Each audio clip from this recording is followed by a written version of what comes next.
안녕하세요 여러분. 품질 관리에 대해 쉽고 재밌게 알려드릴 네버엔딩 큐입니다. 오늘은 샘플링 검사에 대해 알아보겠습니다. 그럼 바로 시작하겠습니다. 샘플링이란 모집단이라 불리는 큰 집단에서 대표적인 소수의 샘플, 즉 표본, 샘플을 수집하는 활동입니다. 이를 통해 모집단의 특성치를 추정하고 그에 따른 필요한 조치를 취할 수 있습니다. 쉽게 말해 우리가 조사하고자 하는 대상이 너무 방대해서 전부를 살펴볼 수 없을 때 그 대상을 대표할 수 있는 일부만을 선택해 조사하는 것이 샘플링입니다. 예를 들어 한 나라의 국민 전체를 대상으로 설문조사를 할 수는 없지만 몇천 명을 대표로 선택해 국민의 의견을 파악하는 방식이 대표적인 샘플링이라고 할 수 있죠. 이때 가장 경제적이며 목적에 부합된 방법을 선택하는 것이 중요합니다.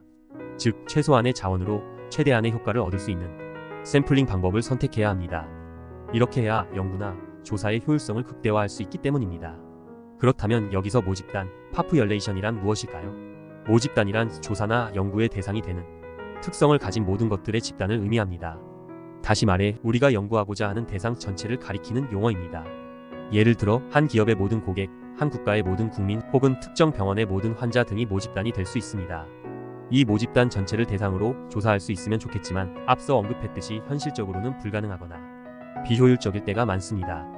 따라서 이 모집단에서 일부를 선택해 연구하는 것이 바로 샘플링의 핵심입니다. 샘플링 검사로 품질을 보증할 수 있는지에 대해 의문을 가지시는 분들이 많습니다. 샘플링 검사는 우리가 모집단 전체가 아닌 일부 표본을 통해서 품질을 평가하는 방식인데 많은 분들이 샘플만으로 과연 전체 품질을 보증할 수 있을까? 라는 의문을 품기도 합니다. 먼저 엉터리 샘플링이 문제라는 점을 짚어볼 필요가 있습니다. 단순히 LOT에서 아무 기준 없이 샘플을 발취하는 것은 절대 샘플링 검사가 아닙니다. 이런 식의 검사는 아무런 의미가 없습니다. 샘플링 검사란 단순히 소량의 샘플을 조사하는 것이 아니라 통계학적인 기초를 바탕으로 매우 체계적으로 이루어지는 활동입니다. 진정한 샘플링 검사는 철저히 통계 수학에 근거합니다. 여기서는 LOT 크기, 샘플 크기, 그리고 판정 기준이 중요한 역할을 합니다. 이 세 가지 요소는 모두 미리 정해진 기준에 의해 설정됩니다. 그렇기 때문에 이 기준에 맞추어 샘플링 검사를 진행한다면 합격하는 LOT의 분량률은 일정 값 이하로 유지될 수 있도록 설계되어 있습니다.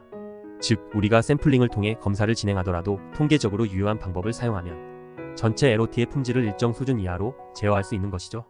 이는 통계적 품질 관리의 중요한 요소 중 하나이며 많은 산업 현장에서 활용되고 있는 방법입니다. 샘플링 검사는 여러 산업에서 품질을 관리하고 보증하는 데 널리 사용되는 방법입니다. 샘플링 검사의 장점은 첫 번째 장점은 품질 보증을 확실하게 할 수 있다는 것입니다. 많은 분들이 전수 검사가 가장 완벽한 검사 방법이라고 생각할 수 있지만 사실 그렇지 않습니다. 전수 검사는 검사해야 할 물품의 양이 많기 때문에 오히려 검사 품질이 떨어지기 쉽습니다. 물품 하나하나를 빠르게 처리하다 보면 불량품을 놓칠 확률이 높아지기 때문이죠. 반면 샘플링 검사는 소수의 샘플에 대해 집중적으로 조사할 수 있기 때문에 정확하고 완전한 검사를 할 수 있습니다. 이렇게 선택된 샘플을 철저히 검사함으로써 모집단 전체의 품질을 보증할 수 있습니다. 두 번째로 품질에 대한 많은 정보를 얻을 수 있습니다. 전수 검사는 대상이 되는 물품의 양이 많다 보니 일부 항목만을 검사하는 경우가 많습니다. 시간과 자원의 제약 때문에 모든 항목을 세밀하게 검사하기 어렵죠. 하지만 샘플링 검사는 소수의 샘플을 대상으로 진행되기 때문에 필요한 모든 정보를 상세하게 조사할 수 있습니다. 예를 들어 특정 제품의 기능, 내구성, 안전성 등 다양한 항목을 모두 깊이 있게 분석할 수 있게 되는 것이죠. 따라서 품질에 대해 더 많은 데이터를 확보할 수 있고 이를 바탕으로 품질 향상 방안을 더욱 효과적으로 수립할 수 있습니다. 세 번째 장점은 경제적이라는 점입니다. 특히 수입 검사를 예로 들어볼 수 있는데요. 불량품이 많이 발생하는 납품 업체에게는 엄격한 샘플링 검사를 적용하여 문제를 바로잡는 반면 불량률이 낮은 업체에게는 간단한 검사만 적용할 수 있습니다. 이렇게 샘플 수를 조정하면 검사 비용과 시간을 크게 줄일 수 있어서 경제적으로 품질 보증이 가능합니다. 또한 납품업체 입장에서는 불량률을 줄이려는 동기부여가 될 수 있습니다. 불량품을 줄이면 검사 과정이 간소화되고 그에 따라 시간과 비용 절감 효과를 누릴 수 있기 때문입니다. 이로써 품질 관리에 대한 책임의식을 강화할 수 있습니다. 마지막으로 샘플링 검사는 전수검사 결과를 확인하는 데 사용될 수 있습니다. 전수검사와 병행하여 샘플링 검사를 진행하면 전수검사에서 누락된 문제를 샘플링 검사를 통해 보완할 수 있으며 전반적인 품질 보증의 정확도를 높일 수 있습니다. 이처럼 샘플링 검사는 품질 보증을 위한 훌륭한 도구로 경제성, 정보의 깊이, 그리고 확실성을 모두 갖춘 방법입니다. 그러면 샘플링 검사의 구체적인 11가지 절차를 하나씩 살펴보겠습니다. 첫 번째 단계는 검사 단위를 설정하는 것입니다. 검사 단위란 샘플링 검사를 할 때 하나의 샘플로 간주하는 최소 단위를 의미합니다.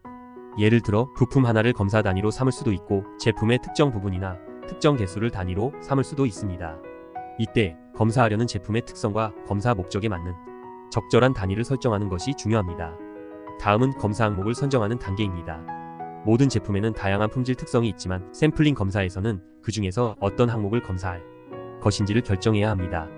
예를 들어 치수, 외관, 기능, 내구성 등 여러 항목이 있을 수 있습니다.